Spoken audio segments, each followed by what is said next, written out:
Kevin, you're dressed very simply today. Thank you. Thank you. You know, you've been wearing suits and you've been, making videos on your Rolex and Yeah. your cars and Yeah. your holidays. Is there a reason for doing that? Yeah. There is a reason. I like suits. I like the whole suit attire. But recently, you brought up this subject of businessmen don't need to be looking that bling bling to actually be good businessmen. What's your thoughts on it? Yeah, you and I have a role model called Alex Hamosi. The guy wears tank suits and Yeah. and Shorts. shorts. Yeah. And he has no bling blings. I don't wear no bling bling. I don't have a watch. I don't have any gold. I don't have nothing. No chains. No chains. No rings. I have an uncle. Who has 10 rings on his 10 fingers. He will have a big gold bracelet. He'll have very expensive watches, and he'll have Heavy chains. chains, yeah. He must be carrying maybe 15,000-20,000 pounds worth of gold on him every day he comes out. Yeah. Yeah, that's Samji for me, for you and me. But I used to also wear gold, and I used to lose it a lot. I had my mother-in-law had given me a very expensive, a gold bracelet. Yeah. And I don't know what happened, and It got lost. it got lost. Yeah. So that was the first incident. Maybe it was 4,000-5,000 pounds worth of piece. Yeah. I lose it, and my family, that was a lot of money. Yeah. So that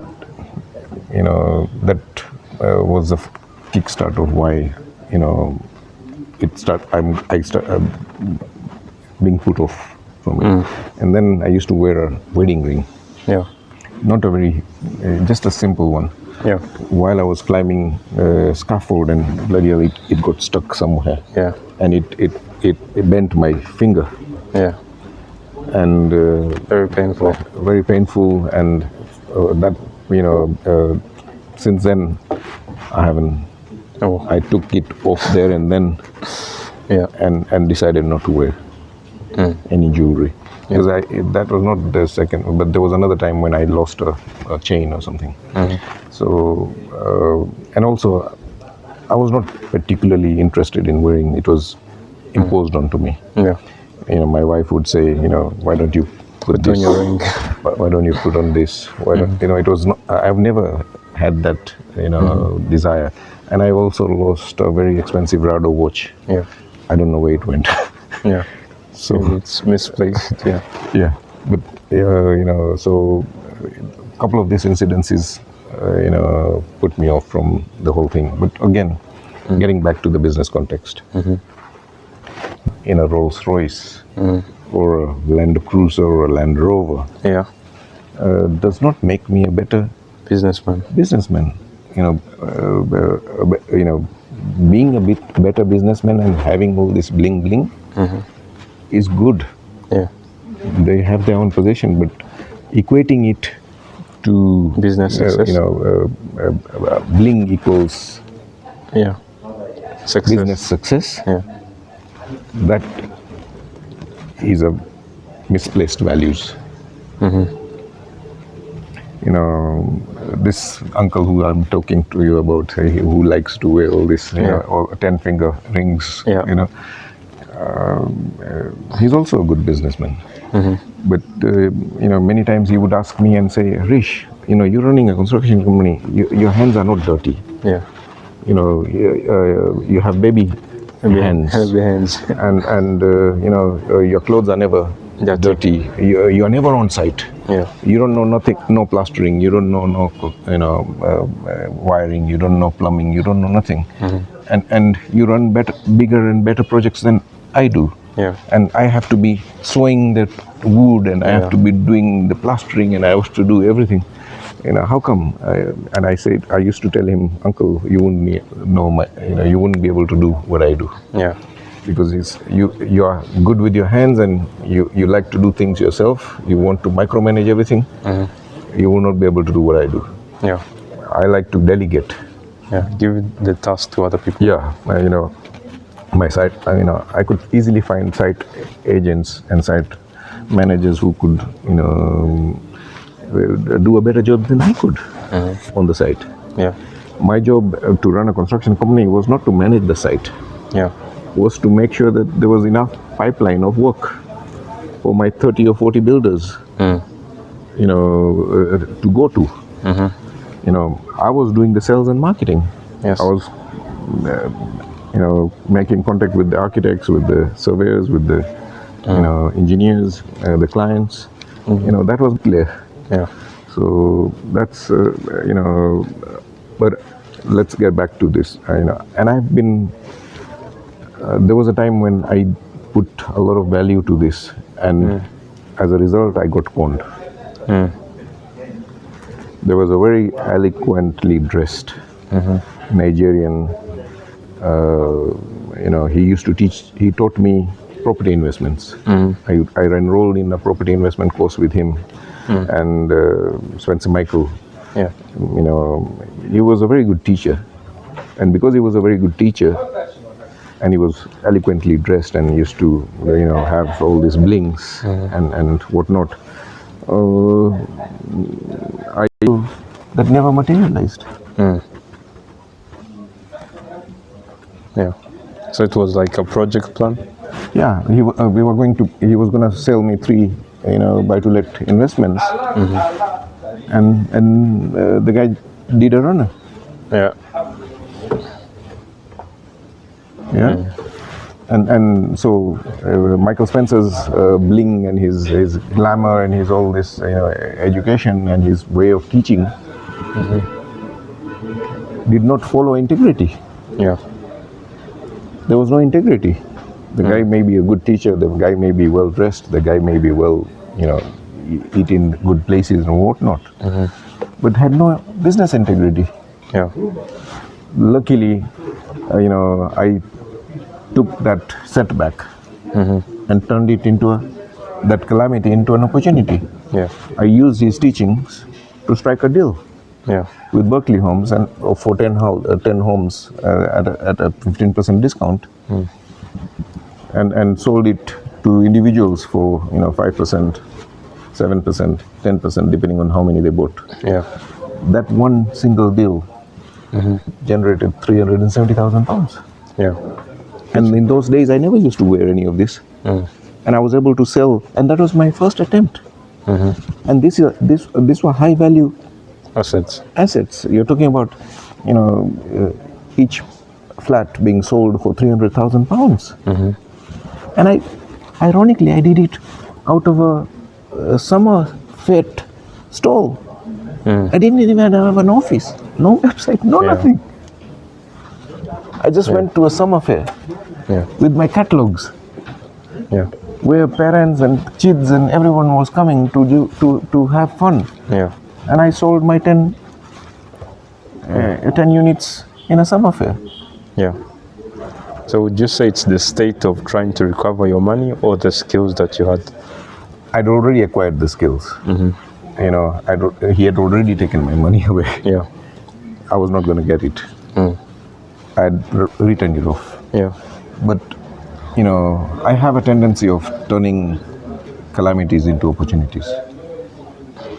And I knew that by crying about it, I'm not going to Get the money back. No.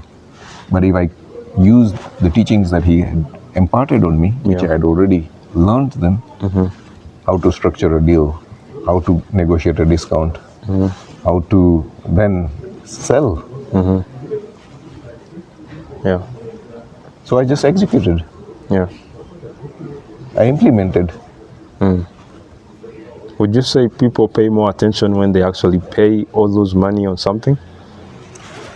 It was a very, very, very expensive lesson. lesson.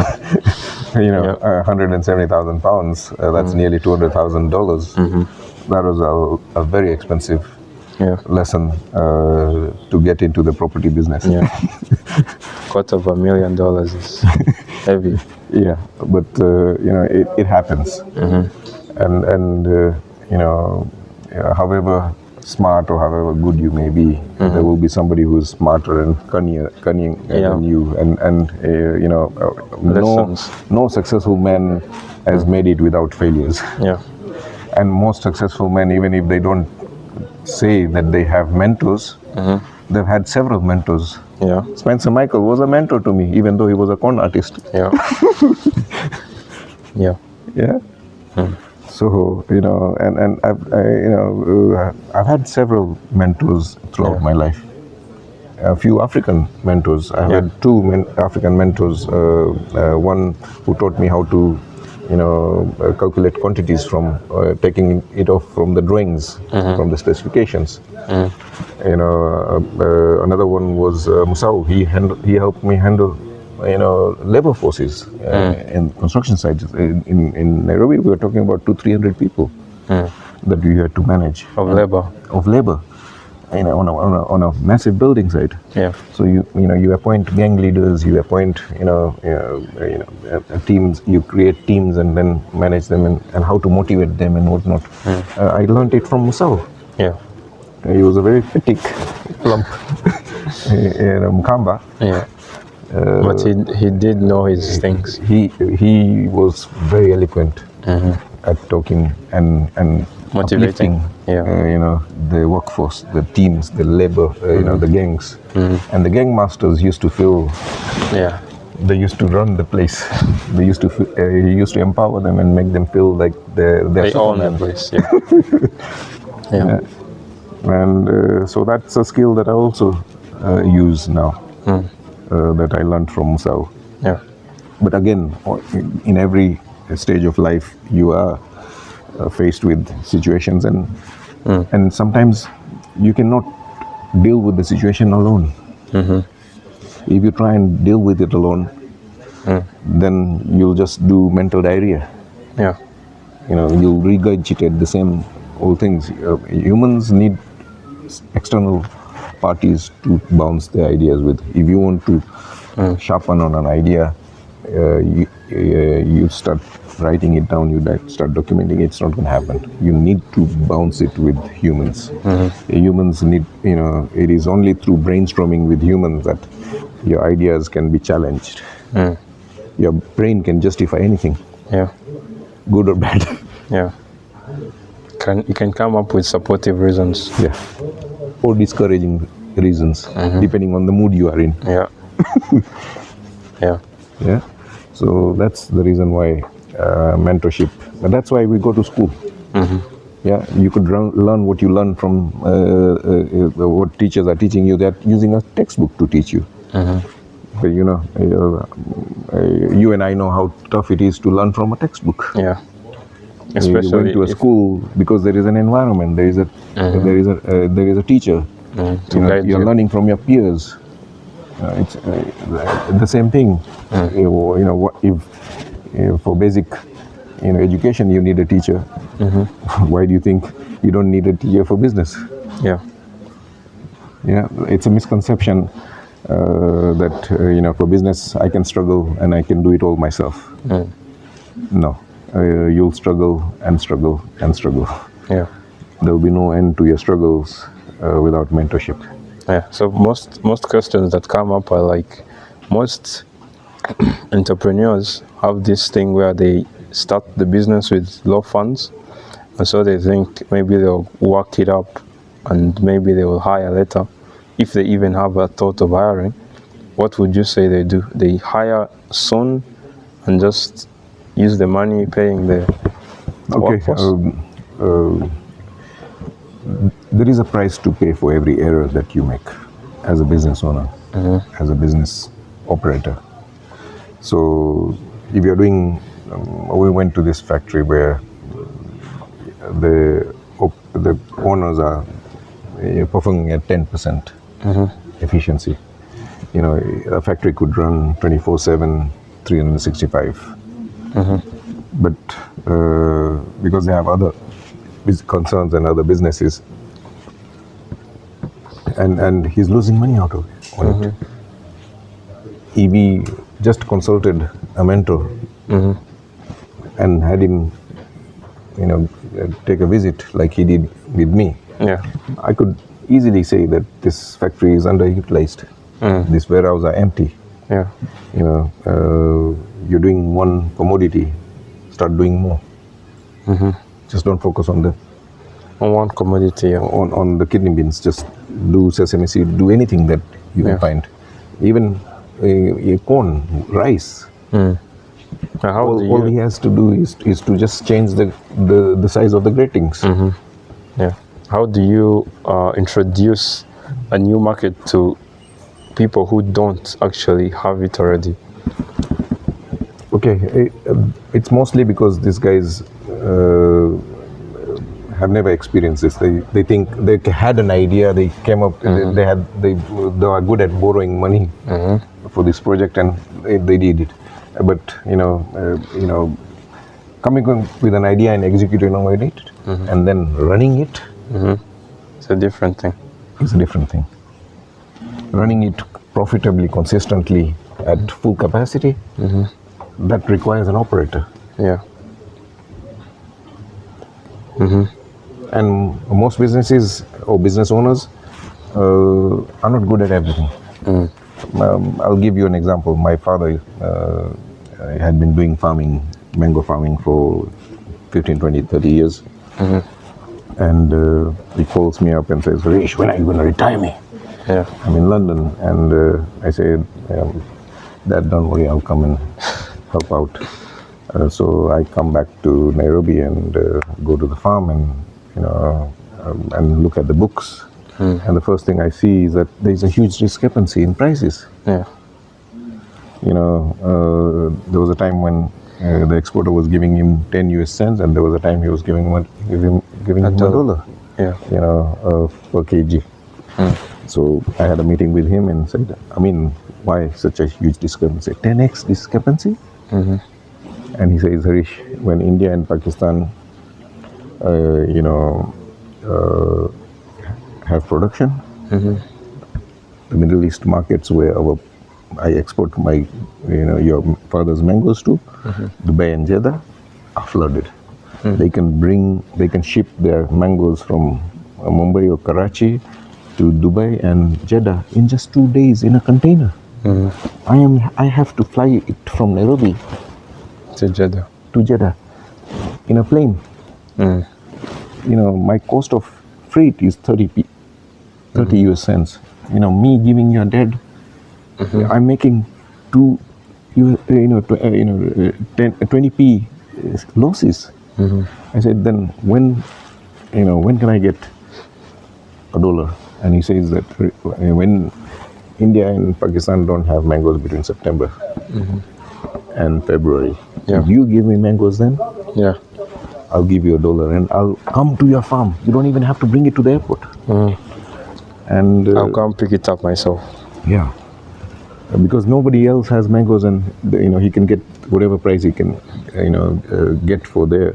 So we started. So now that I know that I need to produce mangoes between, my father doesn't know how to do it. I tell him this information, he doesn't know what to do with it. What did you do after?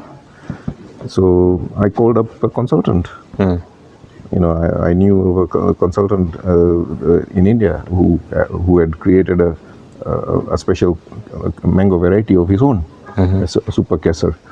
I called up Dr. Kikani and said, Dr. Kikani, I need you in Africa.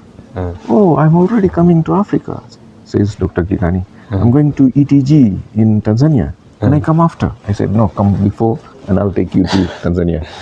So you can fly there with you. Yeah. And so he came down, and the first thing I say is, Dr. Kikani, I want mangoes between September to February. Is it possible? And Dr. Kikani says, give me a day to observe. Let me go with your father.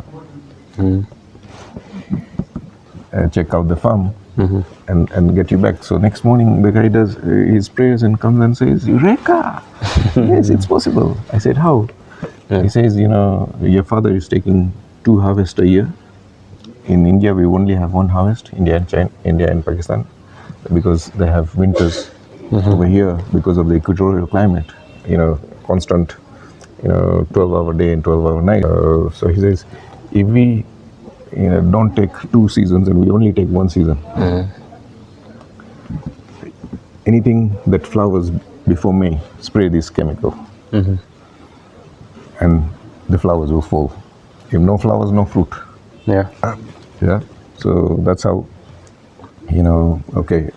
So I then said, okay, now, bloody hell, 20,000 trees, all flowering and all fruiting at the same time.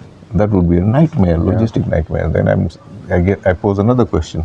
Is it possible that we harvest, 1,000 trees every week? Because we had 20-week gap and 20,000 trees. And he says, it is possible, but you have to do this. He said that your father's farm is half under drip irrigation and half is not. Put the whole thing under drip irrigation with the fertigation system into it. Fertigation system is where you put fertilizer and everything through the water. And I implemented it. And then I'm saying, how do I ripen the 1,000 trees? He said, if you want to ripen any fruit, you have to starve it of water. So every week you close 1,000 trees one valve, and the 1,000 trees will go dry. And as soon as they go dry, they'll think, oh, drought is coming. Let's get our babies ready quickly. Yeah. And they'll start. And the other 19, you keep pumping water. Yeah. The fruit becomes bigger, it doesn't get the chance to ripen. Yeah. And that way you keep a constant production of 20 weeks. And what happened as a result is that not Amin now, his competitors are now realizing that only Amin has mangoes and he's taking all the cream. So they are saying, oh, Harish, we'll come in and you just pick the mangoes from the tree, put it on the floor, we'll do the grading, we'll do the boxing, we'll do the transporting and give you the money, the $1. Then another guy says, I'll do all that and I'll give you money in advance for the whole year's production. Yeah. So, the farm that was making 25,000 pounds in profit in just 1 year started making $1 million, 40x improvement, 10x improvement in price from 10 cents to $1. And then none of the transporting hassle and all that, grading hassle, boxing hassle, none of that. Then because we now were taking 1 crop instead of 2 crops, the mother was giving birth to not twins but 1. The quality improved. From 20% export grade became 80%, so 4x improvement there. Yeah. The same soil, the same tree, the same farm, the same everything. Yeah. Just a mentor, a guide, Yeah. helped a farm that was making 25,000 pounds in profit make $1 million. That is the power of mentoring. That is the power of guidance. And it has to be appropriate guidance. You could have, bad mentors who take care. like Spencer Michael, that do the opposite. Yeah. Talking about mentorship, what do you think is limiting most businesses? Do you think they have a demand constraint or a supply constraint? From the 190 people that I've seen, they're working very inefficiently. They have a capacity of doing maybe, let's say, producing 100 phones, and they're only producing 7. They could do more. The plant could be put to 24/7, and that will reduce the cost of this device and make it more marketable and whatnot. And the other problem I'm coming across all the time is that we don't have capital. Africa needs capital. And I'm saying Africa doesn't need capital. Yes, there is a place for capital, but more than that, if I gave you pre-orders with money, profit built into it, then your capital, it is not a capital issue. It's a sales issue. It's a sales and marketing issue. Because you're not, whatever you're producing, you're not able to sell, then obviously you're going to get, capital issues.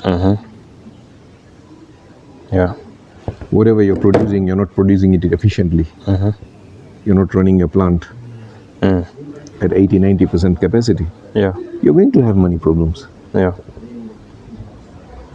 Sure. And yes, money is very expensive in Africa.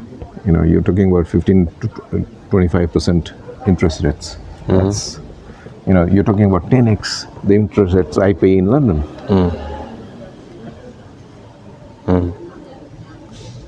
Yeah. So your African businesses have to build in the profit.